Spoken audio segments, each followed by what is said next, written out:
Sunday, October 19th. Finally, the stand that we've been talking about for quite some time. Florida Fish 100 here, and you're looking at the stand that I purchased last night, picked it up, delivered it last night to my office. It is 72 inches plus minus by 19 inches. It's probably about 30 inches off the ground. Wrought iron tank stand. I asked the person that I bought it from, or her son, I guess, how long his mom had actually had the tank stand, and didn't really get a good answer out of him. I think he said something to like 15 years. So I think she always really had it. So it's a very old stand. It's in relatively good condition. Like most of these stands, most of the surface rust is going to be at the bottom. You see some here. But again, this is just surface rust. Very light surface rust. The rest of it is, chip paint, that sort of thing. It's probably never been painted in the 15 years that she's had it. She had it in her house, from what I understand. I mean, you can tell it wasn't outside. It wasn't exposed to water, other than just spillage from the tanks and so forth. So it's in relatively good condition. I picked up a number of iron stands, and they're all like this. I think so. If you're negotiating for an iron stand, I think you could expect this sort of condition. And if it's worse, I think you can seriously negotiate or renegotiate the price. I did not see it from the Craigslist ad, although she said she did post a picture. Apparently she didn't know enough about Craigslist to get it on there correctly. But so I never really looked at it, but I had seen some stands that were very similar to this, so I sort of had an idea, based on what she told me, how old it was, and that sort of thing, what I could expect. Obviously, this isn't suitable for my use. So what we're going to do is we're going to dress it up a little bit. First of all, let me talk about price. She had it listed for $100 on Craigslist. I called her, actually, talked to her, and you could tell that she knew the value of the stand. Number one, she knew that they really don't make these types of stands anymore. Most people, if they have a 6-foot stand, they want a fairly wooden sort of stand.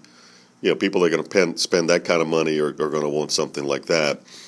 So she knew what it was worth. She knew how difficult it was to get these. I've never seen one in a store. Maybe they exist, but I've never seen one.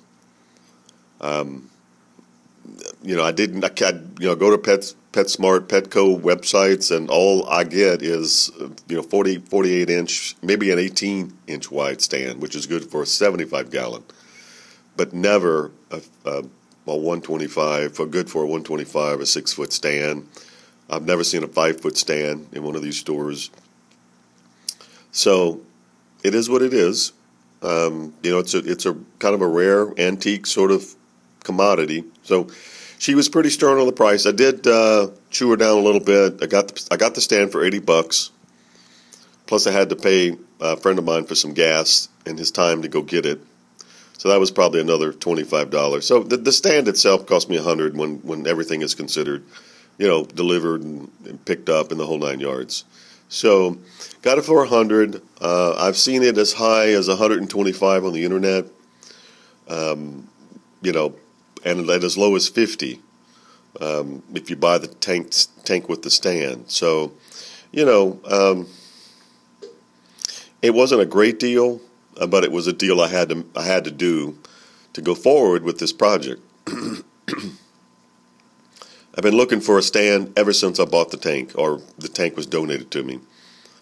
So this was the expense on the tank, not the tank itself, the actual tank stand. And that was one of the issues, is when I picked up the tank, I knew that she didn't have a stand. and that would cost me some money. So if I wanted the tank, which we did, that it would cost additional dollars to get it set up on a stand. And I didn't want to put it on a wooden stand anymore. I've got most of my tanks on wooden stands because I've run out of wooden stands, and they're really not set up to house fish tanks. They're really not set up for that. So this is what we're doing.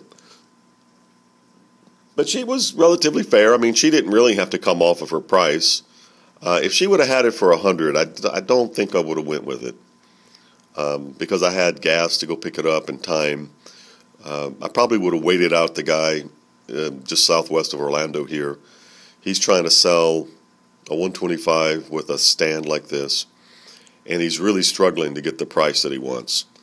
And so it's going to come a time, I think, he's just going to call me up and say, come get the stand, because he can neither sell the tank and or the stand together. So that's what I think will probably happen. So I'll probably have two stands like this here pretty shortly, which is good, because I would like to have two wrought iron stands in my conference room instead of my wooden credenza being used as one. As far as the plans for this tank stand, not going to go with black. It's too pedestrian. The look in my conference room is kind of a deep, rich oak. So I went with a bronze color paint. This stuff right here. This is the hammered look, Rust-Oleum. And this is the color. It's kind of hard to tell from the video, but it's sort of like what I used to call antique bronze. And so I'm going to sand this thing down this morning, and I'm going to put some Rust-Oleum rust preventer layer on it, let it set for an hour or two, and then put the top coat on. And I want to get that done before noon today. It's probably about 9 right now, maybe 9:30 at the latest. And so what I'm going to do is I'm going to do another video once the stand is basically been painted and in place and ready for the tank. As you can see, this is where I'm going to put the tank, right here. And then I've got I have a huge opening in my conference room right here, which was one of the reasons why I wanted to take the black paint off the tank, so you could see it from the kitchen, and you can see it from, walking down the hallway. You could actually see the tank. So that's one of the reasons why I took the black paint off. But this is where it's going to be, right in this corner. You can see right where the outlet is. I got one of those plugs.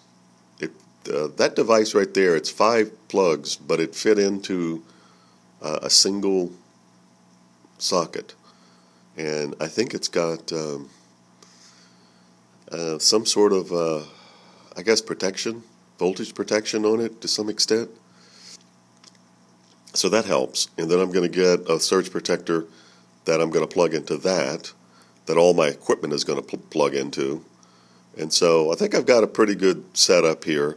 As you can see too, that this is I've got a very unique office in that I've got a full-length glass wall right where my tanks are. And this is my 150. And as you can see, it's right in front of the glass panels. And then this tank is going to be right about here and extending toward the kitchen, which is over here. And it's going to be blocked off by that trifold divider, if you will. So the look is going to be more like that color. The tank itself is going to be darker than that oak that you see on the divider, but it'll be a nice accent color in here. And I'll put some sort of a sheet or something on the back stand and back part of the stand so I can cover the equipment, because I'm not going to put a sheet up front. I think that can look bad. I want the whole tank depth to be seen here underneath the tank and so forth.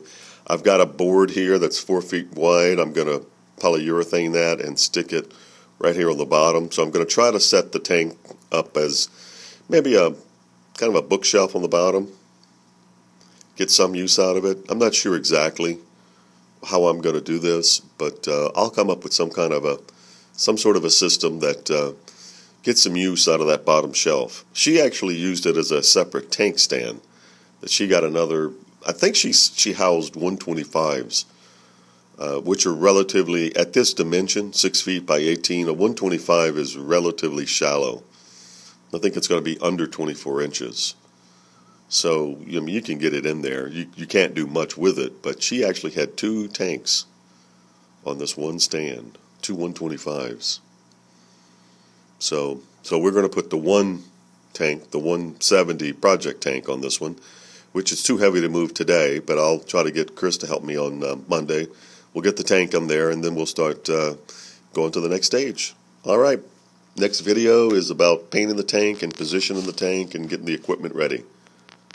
Florida Fish, casting off. Over and out. See you next time.